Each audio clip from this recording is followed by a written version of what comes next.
সজল ঘোষ, সজল ঘোষের বিরুদ্ধে বড় সড় অভিযোগ, আর সেই অভিযোগের উত্তর নিতে আমি পাঞ্জাবি আর ধুতি পরে চলে এসেছি সজল ঘোষের বাড়িতে।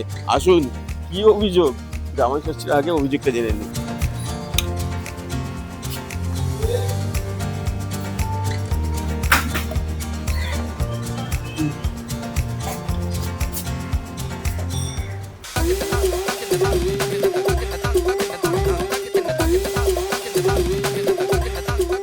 এই যে ধুতি পাঞ্জাবি পরে এসেছি, একটা বড় অভিযোগ রয়েছে সজল ঘোষের বিরুদ্ধে। তিনি নাকি জামাই ষষ্ঠীতে সময় দিতে পারেন না।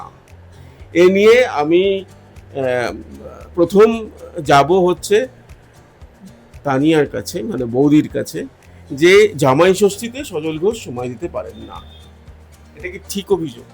না না, এটা ঠিক না। আমাদের বাড়িতে আসলে, আমার বাপের বাড়িতে আসলে জামাই ষষ্ঠী নেই, ঠিক আছে? এটা অবশ্যই ওর একটা আক্ষেপ আছে, কিন্তু ওই এই আক্ষেপটা অভিযোগটা আমরা জানাচ্ছি, কেন নেই, কেন সজল ঘোষের মতো একজন উপযুক্ত জামাই, তিনি জামাই ষষ্ঠীতে মানে শ্বশুরবাড়ির আদর পাবেন না, বা আগে, এখন নয় আমি বুঝতে পারছি সিচুয়েশন, কিন্তু আগে কেন নয়? প্রথমত এখন তো আমার বাবা মা নেই, আর আগে যখন ছিল, মানে আমার যখন বিয়ে হয় তখন মাই ছিল খালি, কিন্তু আমাদের বাড়িতে এই জামাই ষষ্ঠী প্রথাটাই নেই।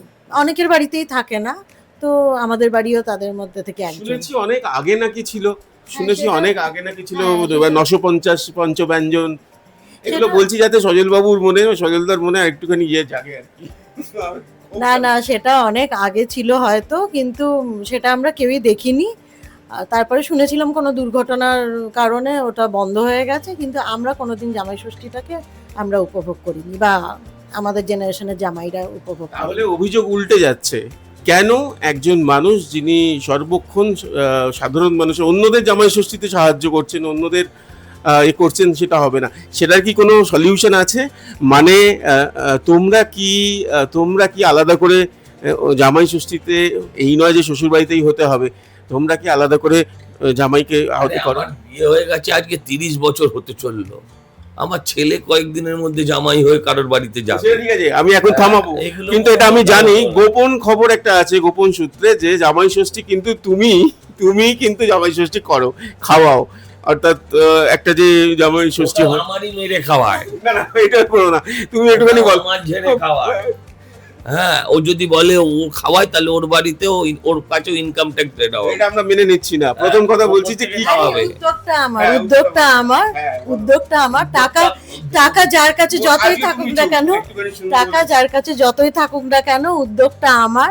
জামাই ষষ্ঠী, আমাদের বাড়িতেও দুজন জামাই আছে, আর আমাদের জামাই ষষ্ঠী মানে এই না যে সারাক্ষণ খাওয়া দাওয়া। হ্যাঁ, খাওয়া দাওয়া তো অবশ্যই একটা পার্ট, কিন্তু এটা বেসিক্যালি হচ্ছে যে একটা ফ্যামিলি বন্ডিং। সবাই কাজের জন্য ব্যস্ত থাকে, তো এই জামাই ষষ্ঠীটাই একটা মাত্র দিন যেখানে আমরা সবাই মানে পারিবারিকভাবে মিলিত হই, এবং আমরা একসাথে আড্ডা এবং গল্প করে সময়টা কাটাই। এইবার হাড়ির খবরটা পাওয়া গেল। আচ্ছা, মেনুটা কি হয় একটু জানো?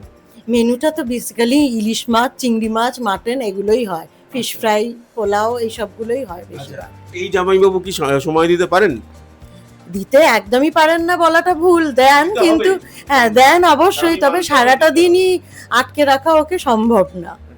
এবারে তোমার মতো প্রশ্নে আসি। তুমি বলছো যে এইটা নাকি তুমি যথেষ্টই একজন এমন মানুষ, সেটা হচ্ছে বাড়ি তো পারিবারিক, তোমার একটা বড় পরিবার আছে। আমি এইসব জামাই ষষ্ঠী না, না, করতে আমি জানি, এবার বলছি, তো বিজেপি সরকার আসার পরে তো জামাই ষষ্ঠী তো দারুণ ভাবে, জামাই আদর তো জামাই ষষ্ঠী আগেই শুরু হয়ে গেছে।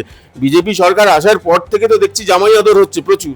না, সে যা খুশি হোক, সেটা একটুখানি বলো। আমি প্রথম কথা বলি, ও জামাই আদর তো হচ্ছে, ডিম ফিম দিচ্ছে, লোকে অমলেট ফমলেট বানাচ্ছে, সেটা কথা না। কথা যেটা হচ্ছে যে ভাই, এটাও তো ঠিক, সারা বছর ধরে জামাইয়ের পিন্ডি চটকিয়ে তারপর জামাই ষষ্ঠীর দিন একখানা আম, দুটো লিচু, আর এক বাটি ওই তোমার কি বলে মুরগির ঝোল দিলে সব হয়ে যাবে না? কেন, ইলিশ মাছ, চিংড়ি মাছ, ওটা তো আমার পয়সা দিয়ে যায়। না না, তো কি এটা? না, ওটা তো আমি, ভালোবাসা পয়সা দিয়ে কিছু আমার হয় না। পয়সা দিয়ে যায়, না, না, ওটা তো পয়সা আমার দিয়ে বাড়ির যায়। কথা বলেছে, আমি সাধারণ বলছি। এই অভিযোগ মানছি না, এই অভিযোগ ধোপে টিকছে না। সজল ঘোষ, আপনি আমার বয়ে গেছে, হ্যাঁ? না মানলে আমার বয়ে আর গেছে। জামাই আদর নিয়ে কিছু বলবেন আজকে?